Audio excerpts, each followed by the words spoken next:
Here we go. Let's make it a good day. We do it our own way. Let's make it a good day. Oh, no matter what they say. Oh, yeah, yeah. Good morning, Hudson. Good morning, Apple Valley. Good morning, Wenatchee, Washington. And good morning to you.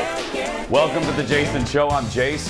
Please join me in saying hello to my sidekick sister from another mister and Arby's Employee of the Month, Kendall Mark. Hello. We got the meats. Is that it? We have the meats. We have the meats. Is that what it is? We have the meat, right? I think it's we have the meats. I don't know. so Ted will too. check it. Whatever. Yeah. Anyway, Hi. how you doing? Hi, I'm doing well. How are you? I'm well. Welcome to midweek. May I welcome you to midweek? Please, happy hump day to you. Happy hump day to you and yours. Thank you. Yes. I'm a little worked up today. Are you? I've actually been worked up all week. Why? And I'm sure you haven't noticed. But today, I'm worked up about something that I think a lot of the folks in the audience are worked up. Okay. I'm mad about baseball. Oh. I'm mad about baseball. Is that wait, I'm sorry. No one else is surprised. Shocked by this? I know. If you watch the show, you know that baseball is the only sport that I care about. It's true. I go to a lot of Twins games. I live by Target Field. But all kidding aside for just a second, and I don't like starting the show with negativity. This ain't negative. This ain't negativity. This is just standing up for what's right, and that is, what are you doing? What are you doing? The owners and the play, they can't come up with a deal. So now opening day may not happen till what? July? I don't know. Right now, it's just the first 2 series, so that's not much. But this is insanity, because this is the problem. This is the problem. Perception. Perception becomes reality. The public, Betty from Anoka, Kendall from Red Wing, you watching at home, you don't give a rat's rear the details of this plan. No. The perception is that it's billionaires and millionaires fighting for each other. And if there's been a time in history that the American public has no appetite for that, it's right now. Amen. Can we get an amen? It is absolutely right now that nobody has any time for that. No. And it is a level of hubris, and it is a level of arrogance of these owners to think that the dwindling fan base, and it is dwindling, the dwindling fan base will put up with anything. When we are not living in an era of the 80s when we had 3 networks and 4 sports to watch. You are now competing for eyeballs from streaming, from video games, from live events, from wrestling to frog gigging. You are competing for eyeballs in a universe we've never dealt with before. No. So these owners thinking that we will just put up with anything and will be there on the other side of these shenanigans is a level of arrogance that is both dangerous to that organization and unbelievable to us fans. It is, because I'm going to tell you, if you don't get your stuff together and sit down like big boys and girls and pull up your granny panties and figure this out, we're going to be looking for a new pastime, America. We just will. It's just ridiculous. And you think about the small towns. Forget the big stadiums and the bazillionaires who own them. They'll be fine on the other side. But we're thinking of the towns like Fort Myers and all these towns whose economy gets a big boost yearly from spring training. But are you thinking about them? You're not. You're not thinking about Joe's Cafe on Main Street in Fort Myers. You're not thinking about the small hotel in Arizona that houses their... You're not thinking about all these places. What you're thinking about is how many more zeros will appear on your ATM receipt. It's gross. And all the people who, I mean, we all just, it's 2 years of this. We were so excited. People who work at the ballparks, think about all those people. All those restaurants, like you said too, it's just ridiculous. They're not thinking about that. No. And if ever, and I'm so glad you made that, and then we're going to move on. But if there's ever a time where we needed America's pastime, it's right now. Duh. We want to love baseball. Yes. Don't make it hard for us to love this sport. Don't make it hard for us to go, I'm not giving these people any more money. We need the simple joy of going to a ballpark and eating a hot dog with our kid. Yeah. We need to walk into there and smell the grass. We need that right now. And you're making it really hard, you owners, you're making it really hard for us to want to do that on the other end of this. Yes, selfish anyway. Ooh, that's about 4 days old. Let's get started, everybody. It's time for the hot dish. Roll it. Ew. Oh, funky. Thing number 450 that happens when Jeff isn't here. The water. The water gets old. The top two people at the Oscars are speaking to the media for the first time since making those changes to this year's broadcast. They feel the changes they announced, they've been misunderstood, just like Kendall's relationship with the otter.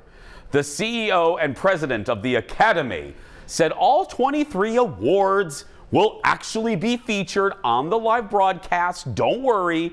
The 8 awards handed out before the show, remember that's what they're doing, will be woven into the live broadcast, but they're going to edit them down. They're going to cut out them walking up. They're going to cut out them going like this. Okay, where's my script? Where's my speech? Oh, here it is. They're going to cut all that crap out. So they're going to allow more time for celebration, great speeches. They said the show had gotten way too long and needed to be changed. They are promising that the theater is going to be full for that first hour. And everyone in attendance already knows that the start time will now be 1 hour earlier. Not for us watching, but for the stars going, it's going to be an hour earlier. This is great. I mean, I thought it was kind of clear before, though. Was it not? People just really freaked out? Well, and I can understand it. Again, I can see both sides. Without these behind the scenes folks, there would be no movies. Right. But if you're going to, I say this all the time, if you're going to put it on a broadcast network, it has to be broadly appealing. And you need to keep it under 3 hours. Not to get too inside baseball, second baseball reference, but here's the deal. If the show goes any longer than 3 hours, you look at the ratings plummet. What happens? That pulls down the average rating for the whole broadcast, which spells trouble for ABC. If I'm ABC, I'm looking at the producers going, keep this to 3 hours. We have to keep this nonsense to an hour. There are rules. There are. And you can't tell them to wrap up their speeches because they just don't listen. I mean, you can barely get me to rap, right, Ted? Yeah. Correct. But Ted, can I just give Ted a compliment real quick? Oh, please. There have been other producers of this broadcast, and I won't name their names, Carl, but there have been other names of people, I love Carl, but there have been other producers that were always in my ear every 22 milliseconds. Rap, speak louder, speak louder. Ted leaves me alone. Silent as the waves. He trusts the gay. Not all the time. I think that, actually Ted has that on a t-shirt, don't you, Ted? Just trust the gay. T-Public. That could be You can get that shirt at T-Public. Yes. Trust the gay. Next in the dish. This next trailer will definitely appeal to your taste buds. Oh, this looks great. HBO Max has a new series, Julia, and it's going to follow Julia Child as she launches her TV show, The French Chef. Look at this. I've had a recurring thought that I'd like to propose to you. An educational cooking show hosted by myself. Feels flimsy to me. This is public television, for God's sake. Shouldn't we go with someone with a more camera-friendly look and a less distinctive sound? You were onto something so big. I'm just sorry that my colleagues don't have the vision to see it yet. Where are these gentlemen? One of the advantages of looking like me is that you learn at a young age how not to take no for an answer.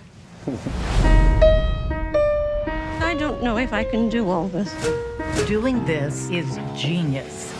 Action.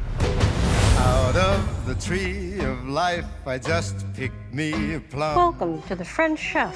The BBC's making docs about prize-winning scientists while we're peddling cookbooks. Men. If every critic could silence every artist, how dull would the world be then? Now, butchering a chicken, nothing to be afraid of. The legs, the wings, the thighs, and the breasts. And the breasts. Julia stars Sarah Lancashire, David Hyde Pierce, Judith Light, and we're going to get to see it at the end of the month. I love this. Me I too. love Julia Child. My grandma Mazak used to watch her all the time. Really? Yeah. And it just, she's just a cooking and cultural icon. She really, really is. And it's fascinating. And I love any story where you're sticking it to the executives that think they know better. Oh, no one's going to like a woman that's not picture perfect. Right. Yeah, really? Really? Executives? It looks really good. It reminds me of it in the same sense of being the Ricardos. You get the behind the scenes. Yes. And then you get to see what it looked like, so we all remember it. It's just that little bit of yesteryear that we're all really missing right now. Yeah, we're missing the nostalgia. The days where Julia Child was just drinking some wine and cooking. Hey, and speaking of drinking wine and getting a little tipsy while cooking, Stephanie Hansen's here today. Did you know that? I'll be darned. She is. She's let me see. She's not drinking today, so we'll see. Oh, she's chicken too. That's right. I don't know if she's going to be massaging the chicken like Julia did there, but hey, you know what I mean? Still early. Jeff isn't here. We can do anything we want. We're going to take a break. We'll be back right after this. Back in a moment. Coming up next, it could be the most epic. I'll solve. Okay. And uncomfortable 2 minutes in the history of Wheel of Fortune. G. No G. We will show you what happened. Then, our foodie queen, the one, the only, Stephanie Hansen, is back to show you the perfect way to roast a chicken. And our Neighbor Nightmare series continues with producer Ted and the story of the woman who lived below him. That and more when we come back.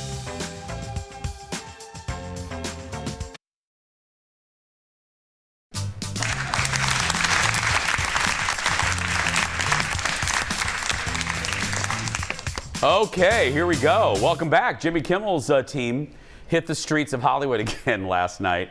Oh, and you know what I'm going to say at the other end of this. What am I going to say? Well, it depends on the show, but you're probably going to say I weep for America. That's right. Ladies and gentlemen, it's time for today's Late Night Rewind.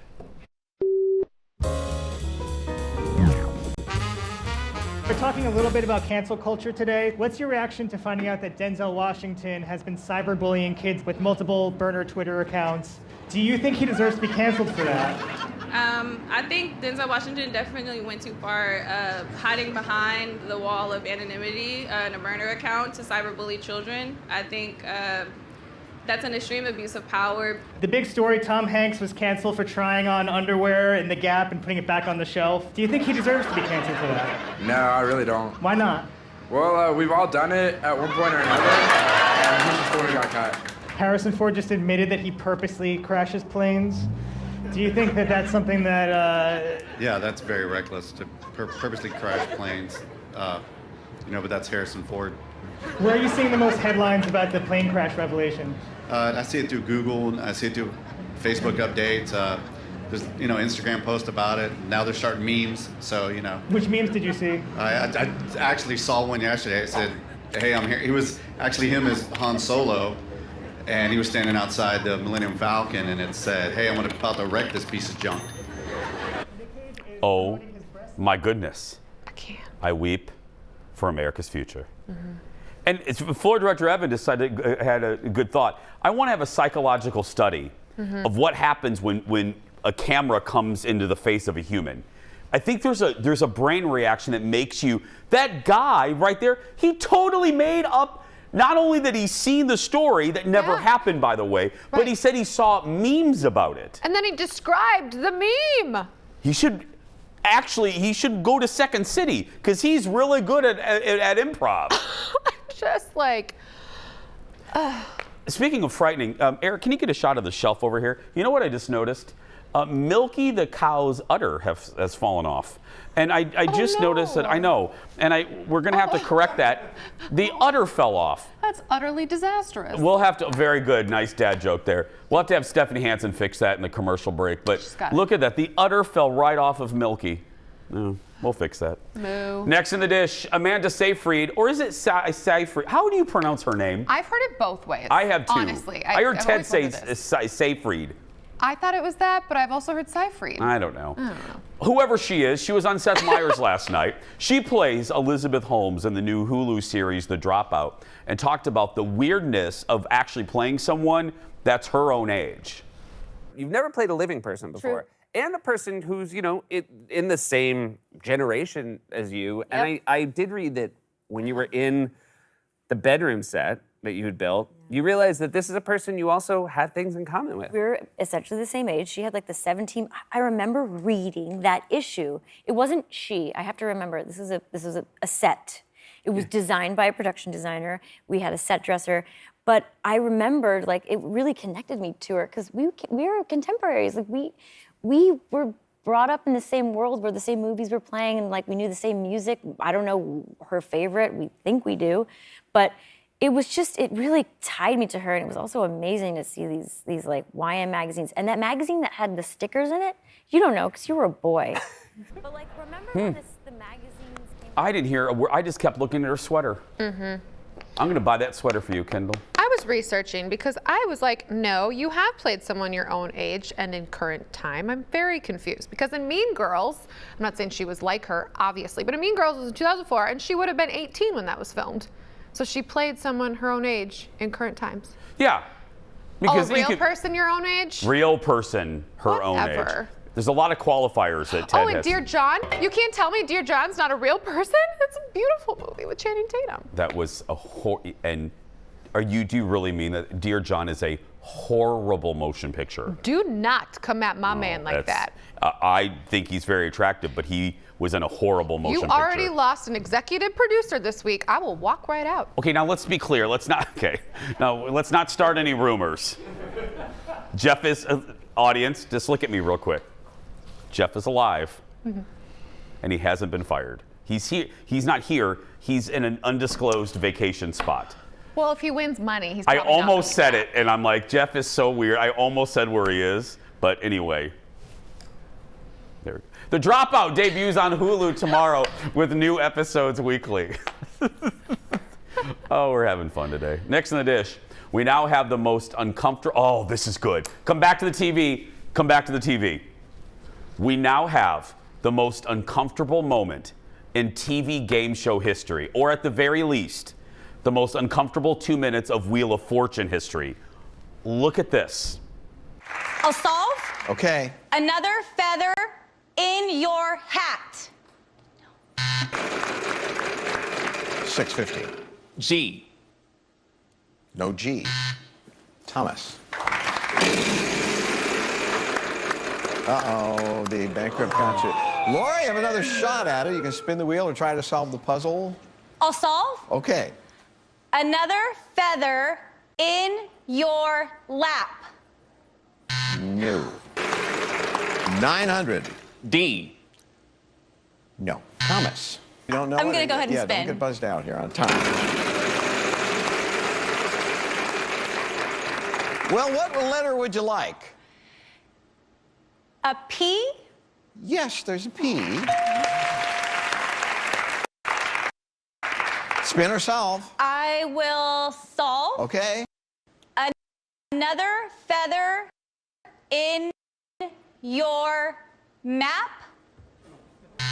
Christopher, it's your turn.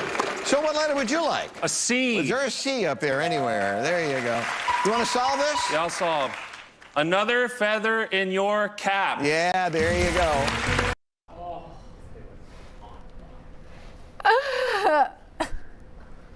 Milky's udder just fell off again.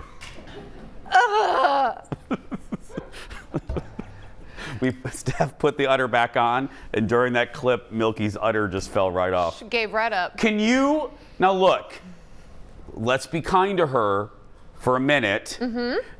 I always try to I try to be nice.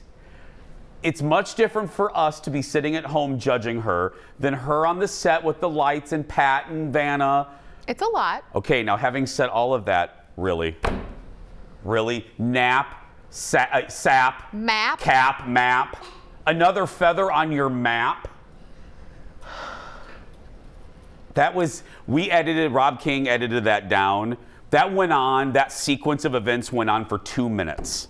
Bankrupt, wrong guess. Bankrupt, wrong guess. Bankrupt, wrong guess. 2 minutes. Excruciating. Yeah, I love it so much. Next in the dish, Sam Elliott is real bothered today. He's real upset. He thinks that he's the authority figure on Westerns, and he seems to have a problem with an Oscar contending film that's a Western, and it's called The Power of the Dog. So, that movie has 12 nominations and follows a closeted gay rancher played by Benedict Cumberbatch. Surprise. On a podcast, Sam complained about the themes, comparing the characters to Chippendale dancers. He also criticized the director, Jane Campion, who he says is a brilliant director, but doesn't know a thing about the American West. His comments are being met with sharp, people are criticizing him because he was so focused. He's like, they're just doing nothing but wearing chaps. All these cowboys are just, their butts are hanging out and they're just wearing chaps. And there's ribbons of homosexuality and I didn't know. Come on. Now, there are calls for him to be canceled. You know, I don't buy that. I don't know. Let the guy, he can have his own opinion. I'm not offended. I don't care what he thinks.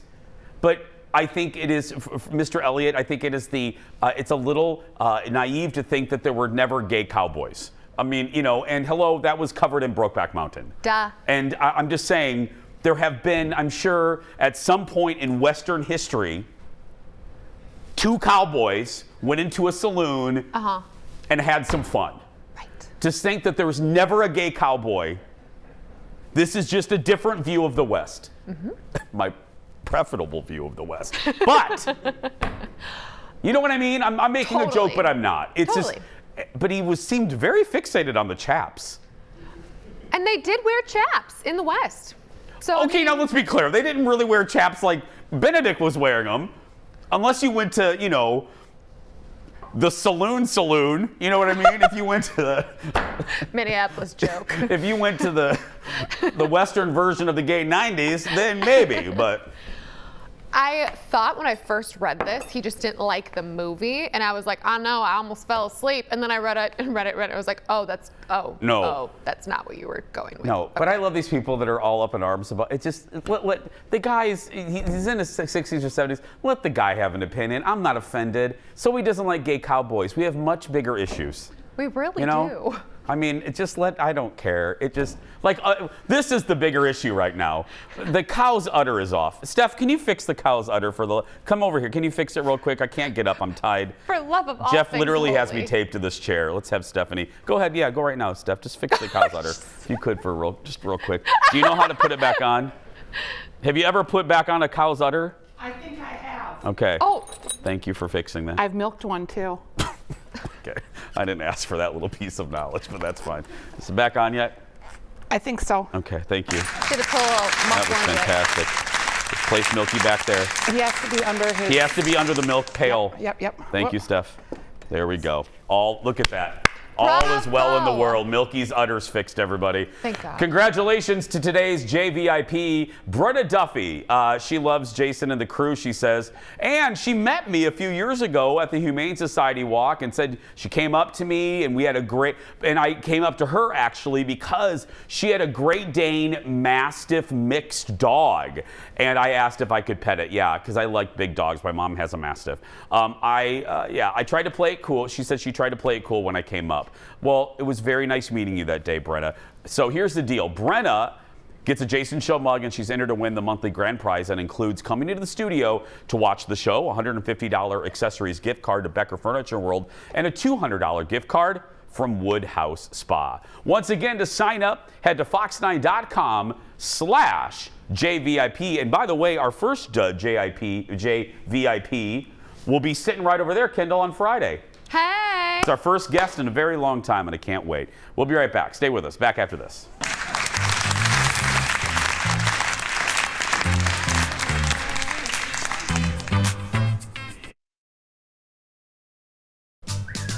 Welcome back. We're in our little kitchen here. Well, our next guest can roast a chicken like nobody's business. That was your intro. Oh, I never do it right, so I'm just waiting. It's fine. Please welcome back to the show, Stephanie Hansen, everybody. Hi. And we're back in studio, which is so fun. I know. I've missed you. You were in your house. I was. It's good to see you. Thank you. Thank you for fixing the cow's udder, by the way. I wish you guys had smell-o-vision. Yeah. is It smells so good in here. fragrant and aromatic with thyme and lemon and garlic because I roasted you a chicken this morning. Can I ask just a general question Please. right off the bat to kind of set the table, no pun intended? When I hear of someone roasting a chicken, immediately it sounds complicated and something that I wouldn't do right. Which is exactly why I decided I wanted to do this segment. Okay. Because I think it's a skill that every single person needs to know. Okay. Sure, you can go buy a $5 rotisserie chicken at a lot of places, but it's not cooked by you. It doesn't make your house smell good. You don't really know what's in it. Some of those chickens are pumped up with stuff.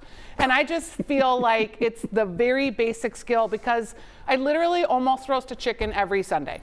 What? Yeah, because we eat it all through the week, like in burritos or bowls or soups or... And that's the second part of this extravaganza. She's going to tell you some great things to do with chicken that you might not have thought of. Okay, so walk us through. Oh, Lord. Okay, Jace. Doctor, I haven't been feeling you well guys, lately. To be honest, we don't have a sink here, so I was like, okay, I'm going to be getting all up in that chicken. Normally at home, I would just wash my hands. Oh, God. But all right, so here... Have you bought that chicken a drink first? I haven't, but I should. So here is our beautiful chicken. Okay. And there's a lot of ways that you can roast and a lot of recipes, but my personal belief is you do it on high heat for 30 minutes and then you turn it down to lower heat. Okay. So what I like to do is put butter all over it, and I put butter underneath the skin.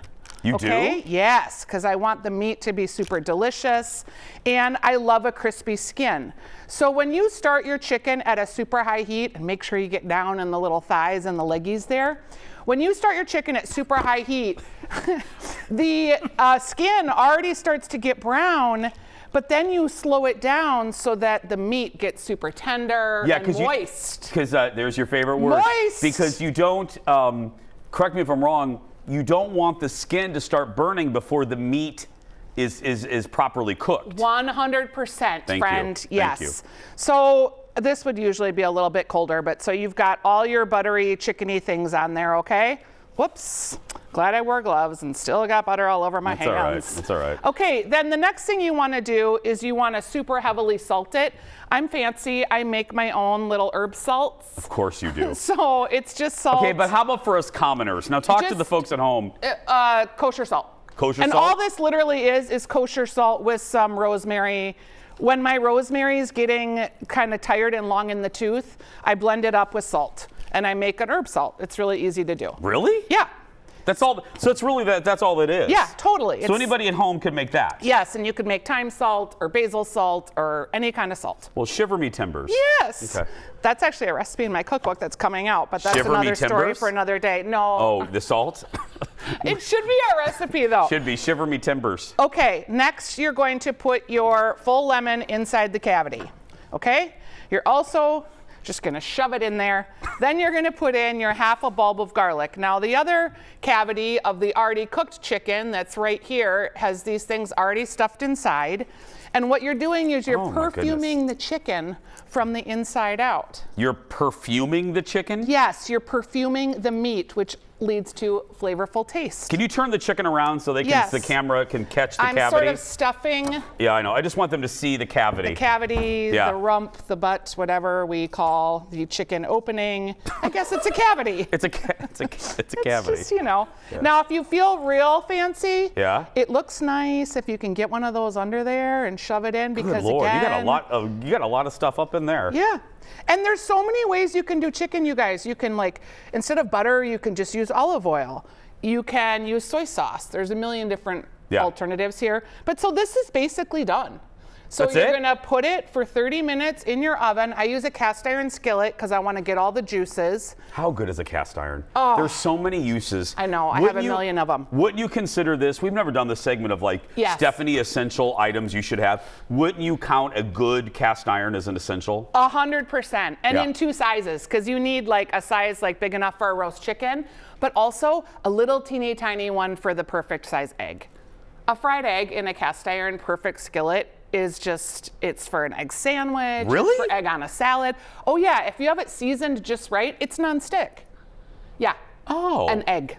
Okay. Perfect small one. Perfect. Back to the cavity. Yeah, so you've got everything in the cavity. You're gonna roast the chicken on high heat at 425 for 30 minutes. Okay. Then you turn it down to 350 for an hour. I just baked this chicken this morning. I temped it right before I walked out of the door. It was a perfect 165, which means your chicken's done. When you're putting your temperature gauge in there, put it in between the thigh and the leg because that takes a little bit longer to cook because it's the dark meat. Oh, I was just gonna ask you, okay, say that again. Where should they stick the thermometer? Right here, in these little holes here between the leg and the thigh. The dark meat just takes longer to cook. Okay. Now, while it's cooking, if you feel like you want to get fancy, and you don't have to, if you've got one of these basters, you can suck up any of your juices in here and just run them over your chicken. That helps a little bit with browning, but it's honestly not necessary. A lot of times I forget and the timer goes off and it's been an hour and I go over and I pour the chicken juices out because you know I make broths and soups and all the things. You're fancy. But yeah, so that's it. That's it? It's 100% it. And if you felt like you wanted to put some carrots in there, some potatoes, some celery, you could easily do that. And what would happen then is the juicy, juicy juice of the chicken would get on top of the vegetables and just make them like full of fatty, yummy chicken flavor. I could do this. Yeah, totally. And it's a one-pot meal. You can buy, I always buy big chickens because I just like to have more meat, but you can buy organic chickens, you can buy commercial chickens, whatever is your chicken fancy. Connie Chicken right here, everybody. So as I said, what to do with maybe leftover roast chicken? Stephanie has great ideas when we return. Back after this. That's beautiful, actually.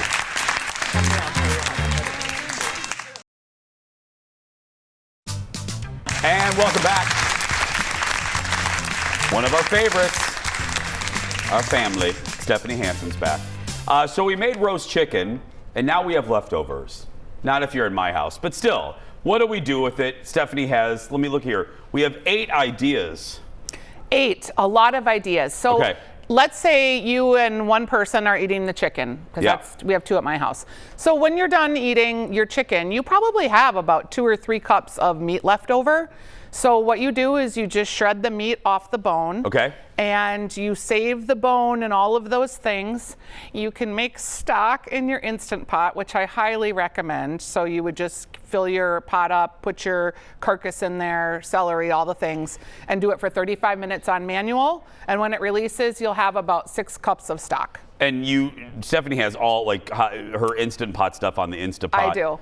Facebook group. And at stephaniesdish.com too. But Yeah. so, okay, then there's like all these things, just like you'd buy a rotisserie chicken at the store and you might use that for like a burrito bowl, or you might put that on a salad, or you might make chicken salad. You can do all those same things at home. But also, like, you can get fancier. And I always think about my sister, because she's not a great cook, which I always tell people, Cubby's not a good cook. Sorry, Cubby. She's got, though, 2 kids, and they're in high school now, and they're eating her out of house and home. So if she can make, like, a roast chicken one night and then have a whole nother meal the next night, it's a win. So chicken enchiladas. okay, I just made those last night. I put a picture on my Instagram. It's just literally corn tortillas with chicken wrapped up with green salsa. Okay, you can use red salsa if you want. If you've got a little bit of corn niblets, roasted squash, whatever you have, you just wrap it up in your tortilla, lay it in a casserole dish, pour a little more salsa and cheese and sour cream over the top, bake it, and you're good to go. Do you know our generation is probably the only generation that still says niblets? Corn niblets. Corn niblets. Green Giant. Okay, Instant Pot chicken chili verde. Okay, so same kind of thing. You're gonna take some tomatillos, some onions, some poblano. You're gonna Instant Pot your saute feature. Then you're gonna add about 6 cups of broth. You're gonna add 2 cans of white beans. And you're gonna Instant Pot that all together with your leftover rotisserie chicken or roast chicken. Just throw the leftovers in, seal it up. You're just really doing it at this point to get everything hot. So I'd go for about 12 minutes. And that's it? You have totally ready to go soup. And you serve that with tortilla chips and a little sour cream and cheese. Your kids will be so happy. Okay, now this next one seems fancy.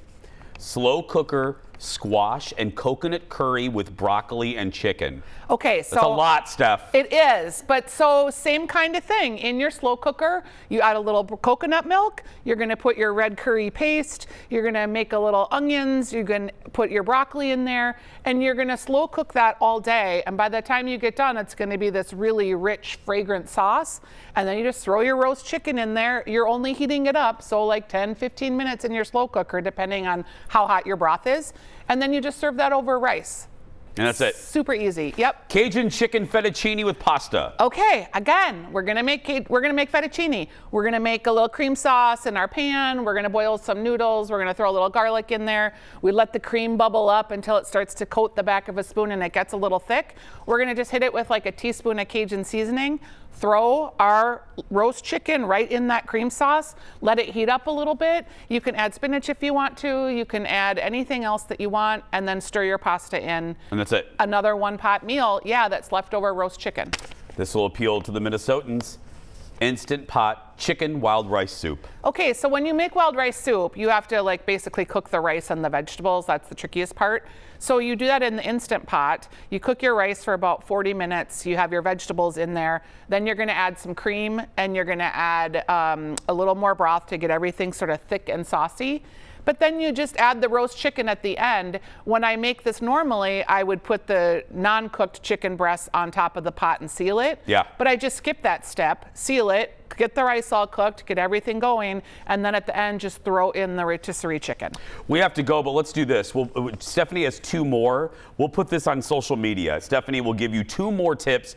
Look for the Jason Show Facebook page, and Stephanie has 2 more great ideas for chicken. That sound good? Yeah. Hey, I hope you don't mind I'm going to say this, but everyone wanted to wish you love and peace about your dad. Thanks. So I'm going to the funeral this weekend. It'll be a sad, solemn, funny, sweet time in Wisconsin, and we'll put him to rest. Just know that we are all thinking of you. I appreciate that. Thank you. Stephanie'sDish.com. We'll be right back with Ted's Neighbor Nightmare, the story of the woman who lived below him.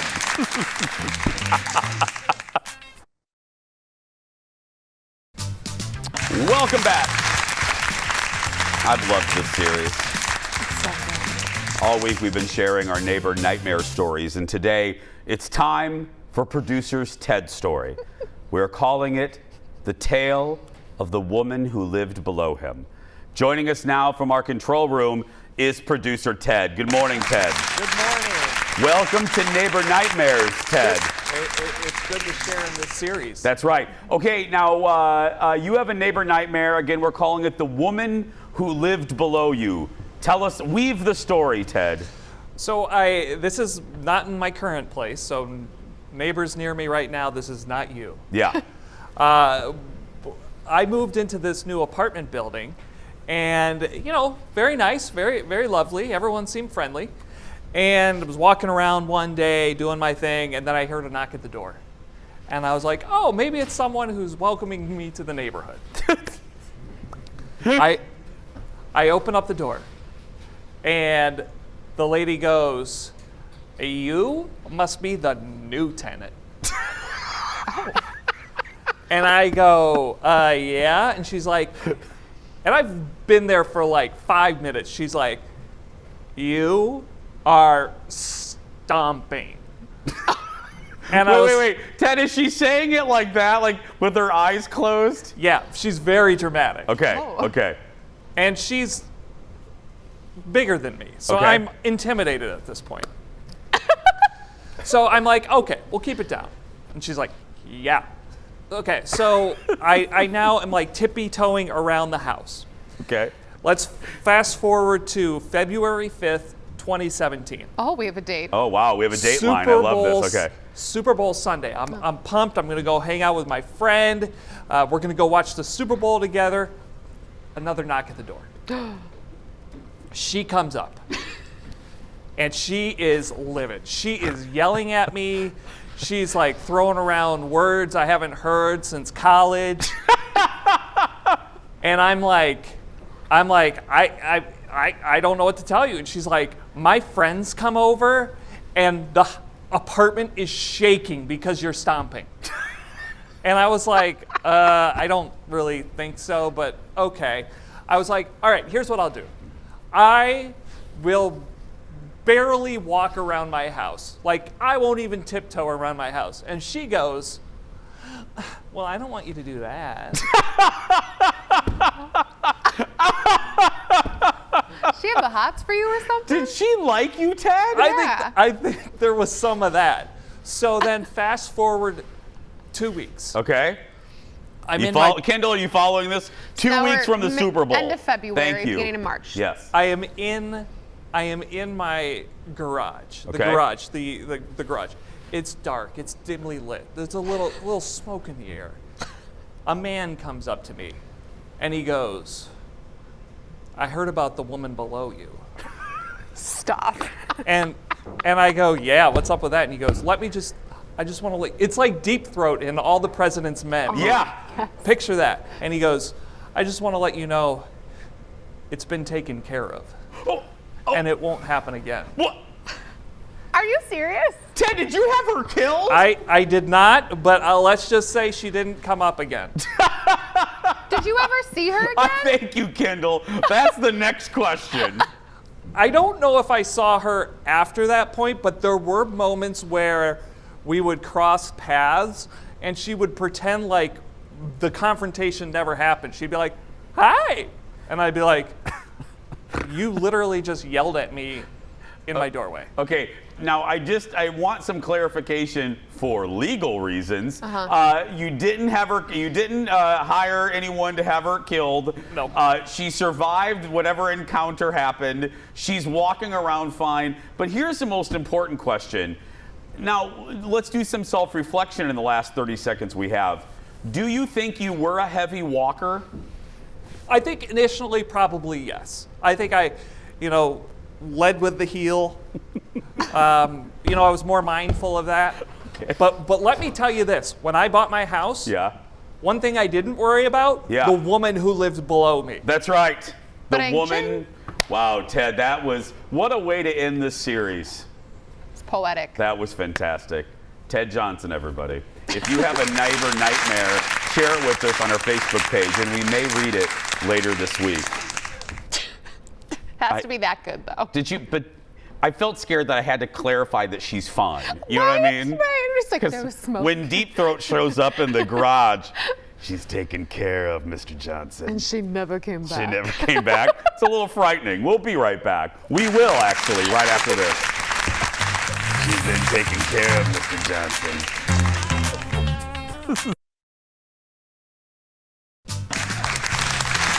The Ted that lived above me. That's the sequel to that story. Welcome back, friends. It is time for the world's shortest segment. Hi, the dude with the sign is back, but he is sold out. Take a look at this Instagram. The dude who has become famous for his truth bomb signs is now a paid partner for Warner Brothers. See, he used to be organically cool, and now you've sold out. Well, at least he's rich. That's very true. We'll be right back with a surprise goodbye right after this. Made me sad. I like that guy. But stay organically funny. Welcome back, everybody. Just saying. Hey! Are you ready for the surprise goodbye? Roll it, Leo.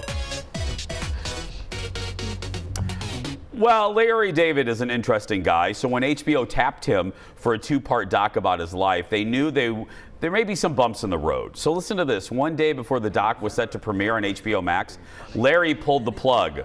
According to HBO, Larry said he wants to do it in front of an audience instead. No word exactly what this means or if the doc will ever see the light of day. Now, what's funny about this is, well, there's nothing funny about it, but there is something weird. Executive producer Jeff said that he saw this documentary. So did he get an advance copy or something? Oh, must have. I don't know. Or maybe he was referring to future? something else. Or maybe Jeff is in the future. I don't know. I have no idea. I thought when I first read this, I was like, oh, because of Ukraine. No, it's because he just wants to do it in front of a studio audience. It's funny. You thought he pulled because of Ukraine? Stanley Tucci pulled his show because what's happening in that way. Oh, I thought. Okay. No. I was like, this took a turn. I'm like, went down an interesting avenue today. I know. I'm sorry. I didn't know. Hey, tomorrow I'm going to be talking about the new Star Wars hotel at Disney World. You know, the $6,000 for 2-night hotel. Wait to hear, it's not really a hotel. It is a hotel, but not really. And is it good for little kids? I'll give you the answer to all that. Plus, Dax hold us back. Right now, though, that's going to do it for us. If you're watching and you're a kid that's being bullied, you go out there and be yourself, because nobody can tell you you're doing it wrong. Have a great day. We'll see you back here tomorrow. Come on, Kendall, let's go eat that chicken. Oh, actually, let's not. It's been sitting out for a while.